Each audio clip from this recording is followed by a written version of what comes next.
Hi viewers, welcome to my channel அடிப்படை உணவு. இந்த வீடியோவில் நாம் பார்க்க போகிற ரெசிபி குடைமிளகாய் டோனட். எப்படி செய்கிறதுன்னு வாங்க பார்க்கலாம். அதுக்கு தேவையான பொருள்: ஒரு குடைமிளகாயை இந்த மாதிரி நீல வாக்கில் கட் பண்ணி எடுத்து வச்சுருக்கேன். ஒரு பெரிய ஆனியனை இந்த மாதிரி நீல வாக்கில் கட் பண்ணி எடுத்திருக்கேன். ஒரு ஸ்பூன் இஞ்சி பூண்டு பேஸ்ட் எடுத்திருக்கேன். ஒரு பச்சை மிளகாயை இடித்து வச்சுருக்கேன். உப்பு தேவையான அளவு, 1/4 டீஸ்பூன் மஞ்சள் தூள், 1/2 டீஸ்பூன் மிளகுத்தூள், 1/2 டீஸ்பூன் கரம் மசாலா எடுத்திருக்கேன். ஒரு ஸ்பூன் கார்ன்ஃப்ளவர், ஒரு ஸ்பூன் மைதாவை நம்ம பைண்டிங்காக எடுத்து வச்சுருக்கேன். இது சேமியா ஒரு கோட்டிங்காக எடுத்து வச்சுருக்கேன். ஒரு பெரிய உருளைக்கிழங்கை நல்லா வேக வச்சு மசிச்சு வச்சுருக்கேன். இவ்வளோ தான் தேவையான பொருள். ரொம்ப ஈஸியாக ரொம்ப குவிக்காக செய்யக்கூடிய ஒரு recipe. But the same time ஒரு ரெஸ்டாரண்ட் சைடில் ரொம்ப டேஸ்ட்டாக இருந்துச்சு. கண்டிப்பாக ட்ரை பண்ணி பாருங்கள். ஒரு கடாயில் ஆயில் விட்டு, ஆயில்ஸ் கொஞ்சம் சூடானதும் நம்ம ஆனியன்ஸ் அதில் போட்டுக்கலாம். போட்டு ஆனியன்ஸ் நல்லா வதங்கணும். அதோட கலர் நல்லா சேஞ்ச் ஆகணும். ஸோ அந்தளவுக்கு நீங்கள் இதை நல்லா வதக்கி எடுத்துக்கோங்க.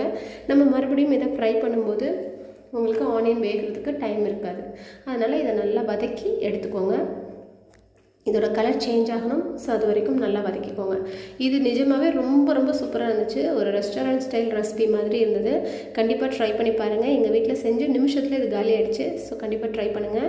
இப்போ ஆனியன்ஸ் நல்லா கலர் சேஞ்ச் ஆகிடுச்சு. இப்போ இதில் நம்ம இஞ்சி பூண்டு பேஸ்ட் அண்ட் பச்சை மிளகாய் பேஸ்ட்டை சேர்த்துக்கலாம். பச்சை மிளகாய் நீங்கள் கட் பண்ணி கூட சேர்த்துக்கலாம். நான் குழந்தைங்களுக்கு கொடுக்குறதுக்காக நான் இடித்து சேர்த்துருக்கேன். அது டிஸ்டர்ப் ஆகக்கூடாதுன்றதுக்காக. கட் பண்ணி சேர்த்துக்கிட்டாலும் ஒன்றும் ப்ராப்ளம் கிடையாது. அதனால் கட் பண்ணி கூட சேர்த்துக்கலாம்.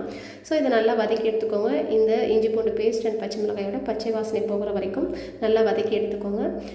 ஒரு 20 செகண்ட் நீங்கள் வதக்கினா போதுமானது.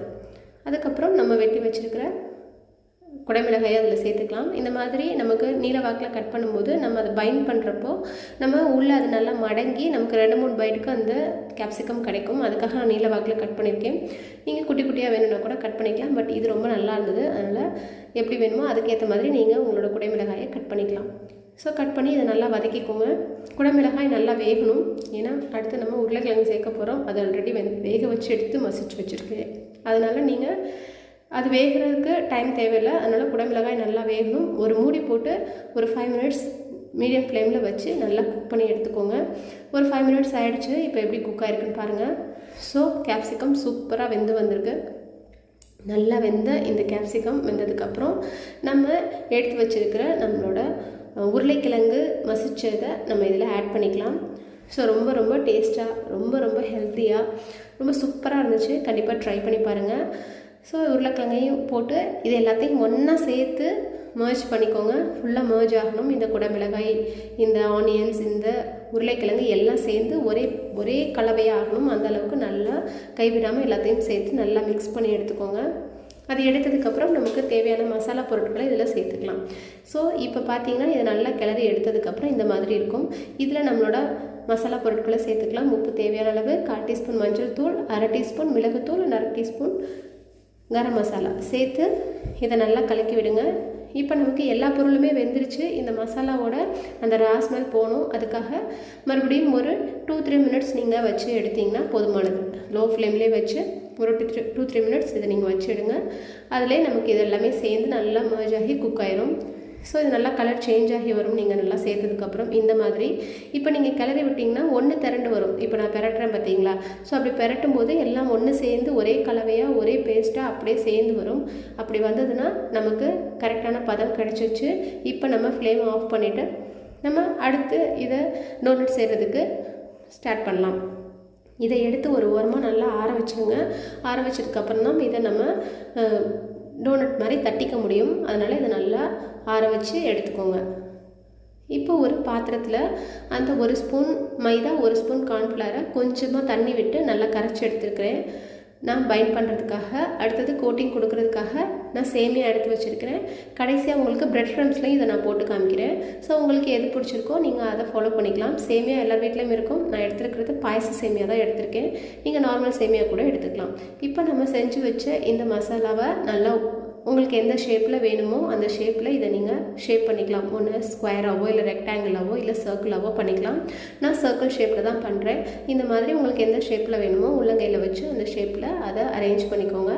பண்ணிவிட்டு நம்ம கரைக்கி வச்சுருக்கிற மாவில் ஒரு பைண்டிங் கொடுத்துட்டு அதுக்கப்புறம் மேலே நான் சேமியாவை கோட்டிங் கொடுக்க போகிறேன் இந்த மாதிரி. ஸோ இதில் நல்லா மாவு எல்லா பக்கமும் படுற மாதிரி இதை நல்லா போட்டு எடுத்துக்கோங்க. அது பிஞ்சிடக்கூடாது அந்த மாவு. அதுக்கேற்ற மாதிரி இந்த மாதிரி நீங்கள் கையில் எடுத்து போட்டு அதில் மேலே மாவு படிஞ்ச உடனே நம்ம மேல் கோட்டிங்காக சேமியாவில் போடுங்க.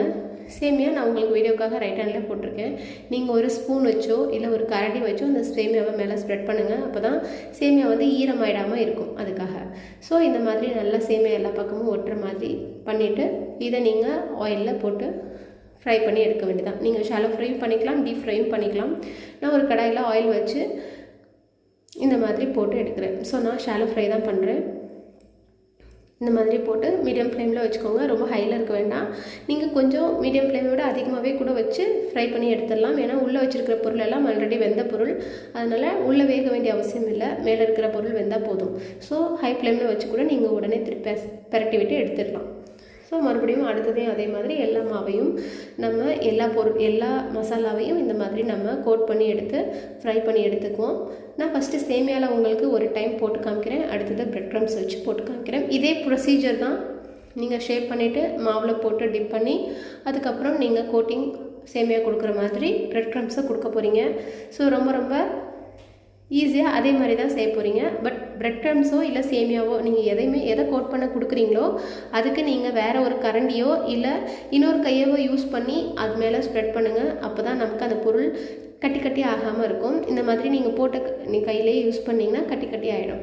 அதனால் அதில் கொஞ்சம் கவனமாக இருங்க. ஸோ நான் வீடியோக்காக நான் ரைட் ஹேண்டில் யூஸ் பண்ணியிருக்கேன். நீங்கள் கொஞ்சமாக எடுத்து வச்சு அந்த ஆப்போசிட் ஹேண்டையோ இல்லை வேறு ஏதாவது கரண்டியவோ யூஸ் பண்ணி இதை நீங்கள் கோட் பண்ணிக்கோங்க. அவ்வளோதான். போட்டு மீடியம் ஃப்ளேமில் வச்சு நல்லா ரெண்டு பக்கமும் கிளறி விட்டு எடுத்துருங்க. நமக்கு டோனட் கலர் இருக்கும் இல்லையா, ஒரு லைட் ப்ரௌன் கலர். ஸோ அந்த கலர் வர வரைக்கும் வெயிட் பண்ணுவோம். இது ரொம்ப ஒயிட்டாக எடுத்துடாதீங்க. கொஞ்சம் அது சவக்குன்னு இருக்கும். அந்த வெளியில் இருக்க சேமியா அது நல்லா கிறிஸ்பியாக இருந்தால் தான் சாப்பிட்றதுக்கு டேஸ்ட்டாக இருக்கும். அதனால் இது நல்லா கோல்டன் ப்ரௌன் கலர் ஆகிற வரைக்கும் நல்லா திருப்பி விட்டு பரட்டி எடுத்துக்கோங்க. பொறுமையாக செய்யுங்க. ஏன்னா இது நம்ம உள்ளே வச்சுருக்கிறது ஒரு மசாலா ஐட்டம். அதனால் அது உடஞ்சிடக்கூடாது. அதனால் கவனமாக பார்த்து பரட்டி விட்டு எடுத்துக்கோங்க. ஸோ இந்த மாதிரி பொறுமையாக செய்யுங்க. பொறுமையாக பரட்டி விட்டிங்கன்னா அது ஆப்போசிட் சைடும் வெந்துடும். நான் முன்னாடியே சொன்ன மாதிரி உள்ளே இருக்க மசாலா வேகிறதுக்கு நமக்கு டைம் தேவையில்லை. அதனால் வெளியில் இருக்கிற அந்த சேமியா வெந்தால் போதும், இல்லை பிரெட் க்ரம்ஸ் வெந்தால் போதும். ஸோ இந்த மாதிரி மீடியம் ஃப்ளேமில் வச்சு இதை நல்லா ஃப்ரை பண்ணி எடுத்துருங்க. ரொம்ப ரொம்ப சூப்பராக ஒரு restaurant style snack recipe ready.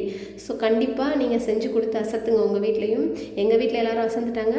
So உங்கள் வீட்லேயும் நீங்களும் செஞ்சு கொடுத்து அசத்துங்க. ஸோ ரொம்ப ரொம்ப சூப்பராக ரொம்ப ரொம்ப ஹெல்த்தியாக இதில் நம்ம சேர்த்துக்கிற பொருள் எல்லாமே பார்த்தீங்கன்னா உருளைக்கிழங்கு, கேப்சிகம், ஆனியன், நம்ம பெரிய மசாலா பொருட்களும் சேர்க்கலை. அதனால் ரொம்ப ரொம்ப ஹெல்த்தியான ஒரு ஸ்நாக் ரெசிபி. ஸோ அவ்வளோதான். எடுத்து ஒரு டிஷ்யூவில் வச்சிடலாம் அந்த எக்ஸஸ் ஆயிலெல்லாம் எடுக்கிறதுக்காக. ஸோ நல்லா ஃப்ரை பண்ணி எடுத்தாச்சு. இப்போ நான் உங்களுக்கு இதை பிரெட் க்ரம்ஸ்லையும் போட்டு காமிக்கிறேன். ஸோ ரொம்ப சூப்பராக இருந்தது. சேமியா போட்டதும் ஒரு டைப் டேஸ்ட்டாக இருந்தது. பிரெட் க்ரம்ஸ் போட்டதும் அது ஒரு மாதிரி டேஸ்ட்டாக சூப்பராக இருந்தது. ஸோ நிச்சயமாக இந்த டோனட்டை ட்ரை பண்ணி பாருங்கள். இந்த மாதிரி மறுபடியும் டிப் பண்ணிவிட்டு நான் இப்போ பிரெட் க்ரம்ஸில் போட போகிறேன். நான் முன்னாடியே சொன்ன மாதிரி ஸ்பூன் யூஸ் பண்ணி பிரெட் க்ரம்ஸை மேலே ஸ்ப்ரெட் பண்ணுங்கள். எடுத்து தூவி விட்ட மாதிரி செய்யுங்க. அப்போ தான் பிரெட் க்ரம்ஸ் எல்லா பக்கமும் ஸ்ப்ரெட் ஆகும். ஸோ நல்லா இந்த மாதிரி பிரெட் க்ரம்ஸை ஃபுல்லாக ஸ்ப்ரெட் பண்ணி எடுத்துகிட்டு நீங்கள் ஆயிலில் போட்டு ஃப்ரை பண்ணி எடுக்க வேண்டியதான். ஸோ ரொம்ப நார்மல் ஃப்ளேமில் வச்சுக்கோங்க. ஏன்னா இந்த பிரெட் க்ரம்ஸ் தான் இருக்கும் இதில். ஸோ ரொம்ப குயிக்காகவே இது வெந்துடும். அதனால் பார்த்து கவனமாக கருகி விட்டுறாமல் பார்த்து எடுத்து செஞ்சு சாப்பிடுங்க. ஸோ ரொம்ப சூப்பராக ரொம்ப ஹெல்த்தியாக ஒரு வண்டர்ஃபுல்லான ஒரு ஸ்நாக் ரெசிபி நம்ம பார்த்தாச்சு. கண்டிப்பாக இது உங்கள் எல்லாருக்கும் பிடிச்சிருக்கும். இது எப்படி இருந்ததுன்னு செஞ்சு பாருங்கள். செஞ்சு பார்த்துட்டு எனக்கு கண்டிப்பாக கமெண்ட்டில் சொல்லுங்கள். இந்த மாதிரி ரெசிபி வேணுன்றதையும் கமெண்ட்டில் சொல்லுங்கள். இந்த ரெசிபி எப்படி இருந்தது அப்படிங்கிறதையும் கமெண்ட்டில் சொல்லுங்கள். இதை நான் இந்த மாதிரி கொஞ்சம் ஆயில் அதிகமாக வச்சு போட்டு எடுத்திருக்கேன். ஷாலோ ஃப்ரை பண்ணியிருக்கேன். இதை நீங்கள் பேன்லேயே வச்சு கூட நீங்கள் நம்ம தோசை தவா இருக்கு இல்லையா, அதிலே வச்சு கூட நீங்கள் லைட்டாக ஆயில் விட்டு ஃப்ரை பண்ணி எடுக்கலாம் டயட்டில் இருக்கிறவங்க. இல்லை இது ஓகே அப்படின்னா நீங்கள் இந்த மாதிரி பண்ணலாம். பட் டீப் ஃப்ரை பண்ண தேவையில்லை. ஸோ அதுக்கேற்ற மாதிரி பார்த்து எந்த மாதிரி உங்களுக்கு தேவையோ அந்த மாதிரி பண்ணி ரொம்ப ஹெல்த்தியான ரொம்ப டேஸ்டியான ஒரு ஸ்நாக் ரெசிபியை சாப்பிடுங்க. ரொம்ப ரொம்ப சூப்பராக இருந்துச்சு. ஸோ எந்த மாதிரி வீடியோ வேணுங்கிறதையும் நீங்கள் எனக்கு கமெண்ட்டில் சொல்லுங்கள். ரொம்ப ரொம்ப ஹெல்த்தியாக ரொம்ப சூப்பராக ஒரு ஸ்நாக் ரெசிபி பார்த்துருக்கோம்.